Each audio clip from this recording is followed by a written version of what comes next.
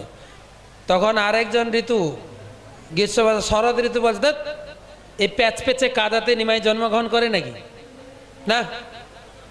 এভাবে নিজেরা ঝগড়া করছে কার ঋতুতে জন্মগ্রহণ করবে। ভগবান তো মায়ের গর্ভে বেশি দিন ছিলেন।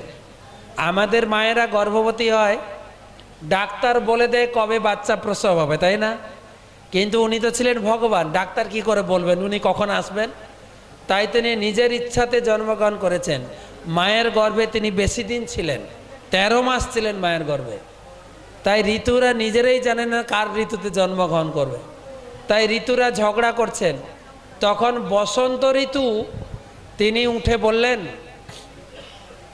যে ঝগড়া করে লাভ নেই, আমরা চাইলে উনি জন্মগ্রহণ করবেন না আমার ঋতুতে। একটা কাজ করো, তিনি যখন জন্মগ্রহণ করবেন তখন আমরা 6 ঋতু একসঙ্গে প্রকাশিত হব। তাই আপনারা দেখবেন যে যেখানে থাকুন, বিশেষ করে নবদ্বীপে যারা যাবেন পরিক্রমাতে গৌর পূর্ণিমার সময়, গৌর পূর্ণিমা গৌরাঙ্গ মহাপ্রভুর জন্মতিথি মহোৎসবের সময় একটু গরম পাবেন, একটু বর্ষা 2-4 পশলা বর্ষাও হবে, একটু শরৎ, একটু হেমন্ত, বসন্ত, সব ঋতুর ছোঁয়া পাবেন। তাই সেই ঋতুর নাম হচ্ছে, সেই দ্বীপের নাম হচ্ছে ঋতুদ্বীপ। ঋতুদ্বীপে একটা জায়গা আছে বিদ্যানগর, ওখানে আমরা খুব গড়াগড়ি করি। বিদ্যা মানে জানেন তো, শিক্ষা বিদ্যা, যেখানে সমস্ত বিদ্যা গীতা, ভাগবতম, বেদ, পুরাণ সব মূর্তিমান হয়ে ওখানে গৌরাঙ্গ মহাপ্রভুর আরাধনা করতেন। নিমাই প্রতিদিন যেতেন ওখানে পড়তে আর পড়াশোনা করতেন। পড়াশোনা করার পরে পকেটের পেন ওই পেন কলম, এই কলম নিয়ে একটা জায়গায় কলম পুঁতে দিয়েছিলেন। সেই কলম এখন গাছ হয়ে গেছে, সেই গাছ এখনো আছে, নিমাইয়ের কলম গাছ বলে, কলম গাছ। ভক্তরা ওকে আলিঙ্গন করে আর ওখানে গড়াগড়ি দেয়। নিমাই প্রতিদিন ওখানে আসতেন, নিমাইয়ের চরণধুলি রয়েছে, কি সুন্দর ধুলা, সে ধুলাতে গড়তে ইচ্ছা করবে। আর আপনার ওই কী বলে লাক্স সাবান গায়ে মাখতে ইচ্ছা করবে না, ওটাই যথেষ্ট। কি ধুলির সুন্দর সুগন্ধ, কি ধুলির স্বাদ। ওখানে পুটলা ভরে গিট মেরে সব ধুলি নিয়ে যায়। ওখানকার যারা পূজারী আছে প্রতি বছর মাটি এনে ফেলে, ধুলি যাচ্ছে সারা দেশে, ধুলি যাচ্ছে সারা দেশে, সেই সব জায়গায় যাবেন। তারপরে আছে মদদ্রুম দ্বীপ, রুদ্রদ্বীপ, আর শেষে হচ্ছে অন্তর্দ্বীপ। গুরু মহারাজ এসে যাবে, অন্তর্দ্বীপের কথা একটু বলি নাকি? বলবো কি না? বলবো। অন্তর্দ্বীপ, অন্তর্দ্বীপে আসছেন গুরু মহারাজ? অন্তর্দ্বীপে কে তপস্যা করেছিলেন জানেন? ব্রহ্মা। তখন নিমাই জন্মগ্রহণ করেননি। ব্রহ্মা আপনারা জানবেন কৃষ্ণলীলায় ব্রহ্মা কৃষ্ণের চরণে অপরাধ করেছিলেন, মনে আছে কি? কৃষ্ণের গোবৎস আর গোপবালকদের চুরি করেছিলেন। তিনি বুঝতে পারছিলেন না এই কৃষ্ণ কি ভগবান কি না, ঠিক না? তিনি পরে জানতে পারলেন কৃষ্ণ ভগবান। কৃষ্ণ প্রতিদিন ছোটবেলায় তিনি হচ্ছেন আনন্দময় পুরুষ। ছোটবেলায় তিনি গোচারণ লীলা করেছেন, আনন্দ ফুর্তি করেছেন। তিনি তো পড়াশোনা করেননি না? কৃষ্ণ আমরা দামোদর লীলাতে পড়েছি না, দামোদর লীলাতে নমামি ঈশ্বরম সচ্চিত আনন্দরূপম, আনন্দরূপ, কৃষ্ণের আনন্দরূপ। সেই কৃষ্ণ তিনি গোচারণ লীলা করছিলেন, অঘাসুরকে বধ করে তিনি খাওয়া দাওয়া করছিলেন। প্রত্যেকের বাড়ি থেকে বন্ধুরা টিফিন নিয়ে গেছেন, খাওয়া দাওয়া করছেন। বন্ধুরা খেয়ে দেখছেন এই লাড্ডুটা খুব টেস্টি, মুখ থেকে বের করে কৃষ্ণকে খাওয়াচ্ছে। কৃষ্ণ দেখো আমার মা কত সুন্দর লাড্ডু বানিয়েছে, একটু খাও না।